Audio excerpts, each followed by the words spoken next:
don't want green hair. I didn't do anything. Maybe you used some of Mummy's peroxide by mistake. That's exactly what you've done, you stupid man! My hair. My lovely hair. Oh, my good Lord. I've got my deal today. The Russians. What am I going to do? I know what you can do. What is it? What can I do? You could pretend you're an elf. Yes! That's it! What are you talking about, you fool? Boys are loony.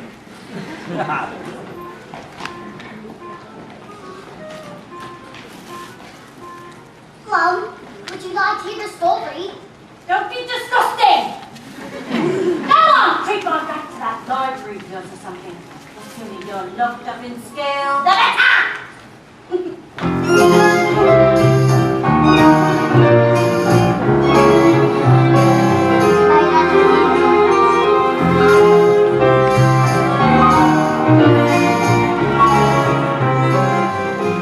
Matilda, what a pleasure to see you. You're in the library again, are we? Yes, I mean, my mum wants me to stay at home with her. She hates it when I go out. She misses me so much. Dad, too. He loves having me around. But I think it's good for grown-ups to have their own space.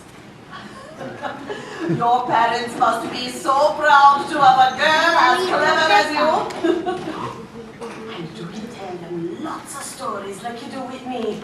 Oh, I love your stories, Matilda. And that's not a hint, but if you did happen to have a story. Goodbye, Mrs. Phelps. See you next week. Goodbye, Miss Honey, and good luck with the dog story. As I was saying, Matilda, I'm not hinting, but if you did happen to Who was have that a lady?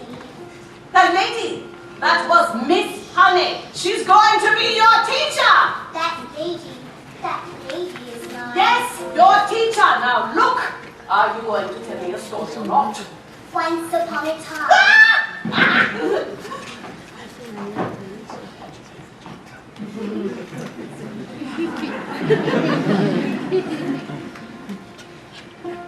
Once upon a time, the two greatest circus performers in the world, an escape artist who could escape from any lock that was ever invented, and an acrobat who was so skilled it seemed as if she could actually fly, fell in love, and got married.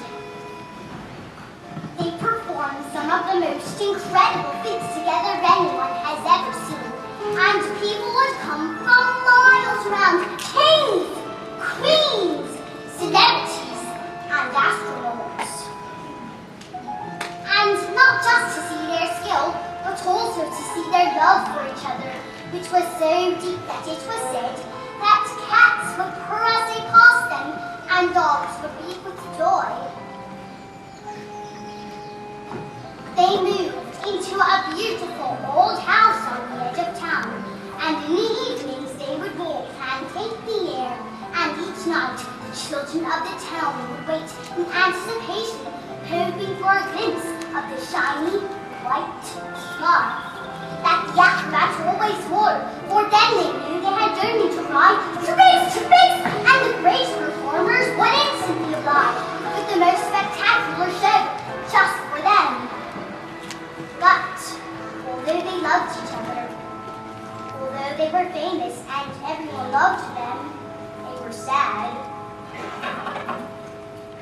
We have everything. We have everything that the world has to offer, said the wife. But we do not have the one thing in the world we want most. We do not have a child. Patience, my love, the husband replied. Time is on our side. Even time loves us. Oh, Matilda. But time is the one thing no one is master of. And as time passed, they grew quite old, and still they had no child. At night, they listened to the silence of their big empty house, and they would imagine how beautiful it would be if it was filled with the sound of a child playing. Matilda, this is very sad. You want me to stop? Don't you dare. There sat the sun above them and drew them on to ever more dangerous feats place they could escape the inescapable tragedy of their lives. And so it was they decided to perform the most dangerous feat ever known to man. "It is time," said the husband, announcing the event to the world's press, who had gathered to listen with bated breath. The burning women flying through the air, with dynamite in her hair, over stars and scorpion cliffs, pulled from the man mountain caves. And it is the most dangerous feat ever known to man.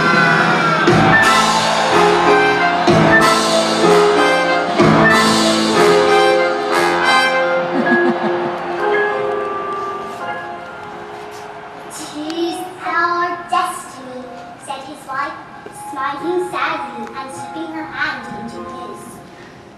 "It is where the loneliness of love has led us." Oh.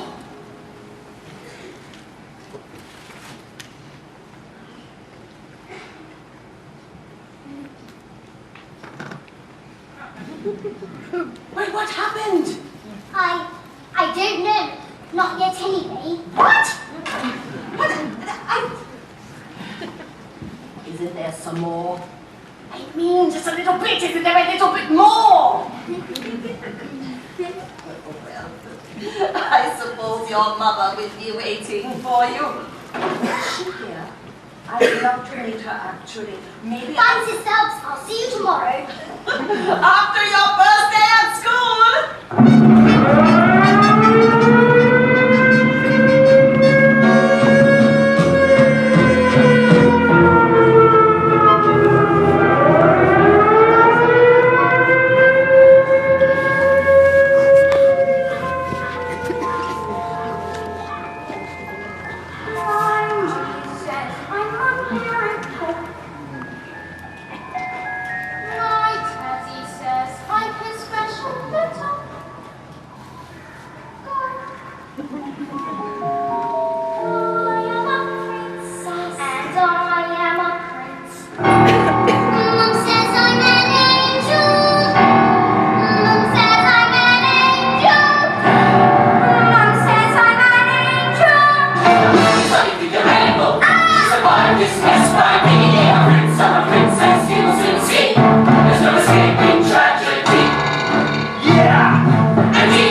And today is a very special day. Your first day at school. Now, do any of you know any of your 2 times tables? Oh, wonderful. Matilda, isn't it? Please stand and do as much as you can. 1 times 2 is 2, 2 times 2 is 4, 3 times 2 is 6, 4 times 2 is 8, 5 times 2 is 10, 6 times 2 is 12, 7 times 2 is 14, 8 times 2 is 16, 9 times 2 is 18, 10 times 2 is 20, 11 times 2 is 22, 12 times 2 is 24. Well, my word, that is very wonderful. 28, 15 times 2 is 30. Stop! Good heavens! How far can you go? I don't know. Quite a long way, I think. Do you think you could tell me what 2 times 28 is? 56. Well, yes, that is very good. How about this? Now, this is much harder, so don't worry if you don't get it. But 2 times 487. If you do 2 times, you need 74.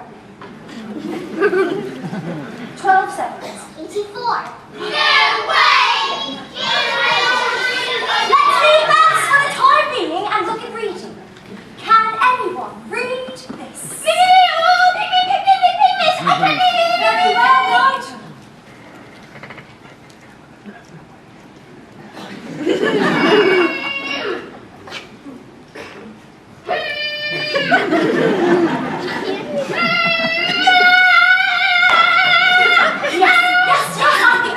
Leave it there, Nigel. We don't want you to burst a blood vessel on your first day. Lavender. Is the first word tomato? No, but tomato is a very good word. Yes. Matilda. I can now read words. So, Matilda, you can read words. Yes. Well, I needed to learn to read words so that I could read sentences. Because basically, a sentence is just a big bunch of words. And if you can't read sentences, you've got no chance with books. And have you read a whole book yourself, Matilda? Oh yes, more than one. I love books. Last week I read quite a few. A few? In a week? My, that is good. What books did you read? Nicholas Nickleby, Oliver Twist, Jane Eyre, Tess of the D'Urbervilles, The Lord of the Rings, Ken, The Invisible Man, The Secret Garden, Crime and Punishment, and Cat in the Hat.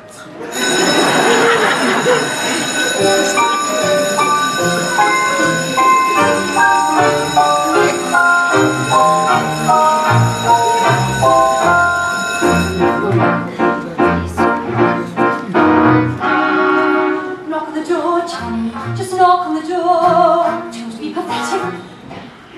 Knock on the door, Johnny. There's nothing to fear. You're being pathetic. It's just a door. You've seen one before. Just knock on the door. Oh, look at you trying to hide, silly. Standing outside the principal's office like a little girl. It's just pathetic. Look at you hesitating, hands shaking. You should be embarrassed. You're not a little girl. It's just pathetic. Knock on the door, Jenny. What are you waiting for? Just knock on the door. Perhaps I'm right. She's probably having a meeting or something and won't want to be interrupted if anything caution in these situations. A sensible one should avoid confrontation when possible. I'll come back later then.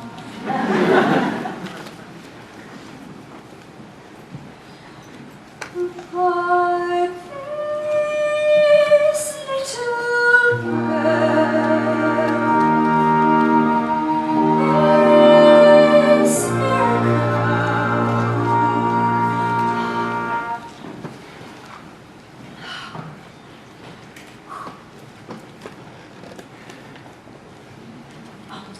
knock on the door, Jenny. Just knock on the door.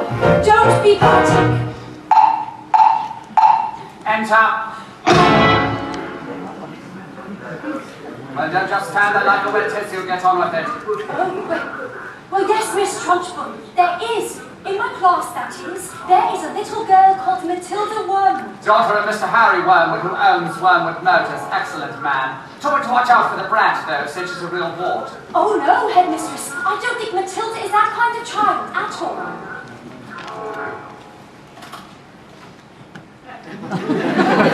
What is the school motto, Miss Hanley? That be not your mess, Nigitu. That may not mess Magitu. Children are maggots. In fact, it must have been her who put that stink bomb under my desk this morning. I'll have her for that. Thank you for suggesting it. Oh, but I didn't. Miss Trunchbull, Matilda Wormwood is a genius. Nonsense. Haven't I just told you she's a gangster? But she knows a time table. So she's learned a few tricks. But she can read. So can I! I have to tell you, headmistress, that in my opinion, this little girl should be placed in the top 4 with the 11-year-olds.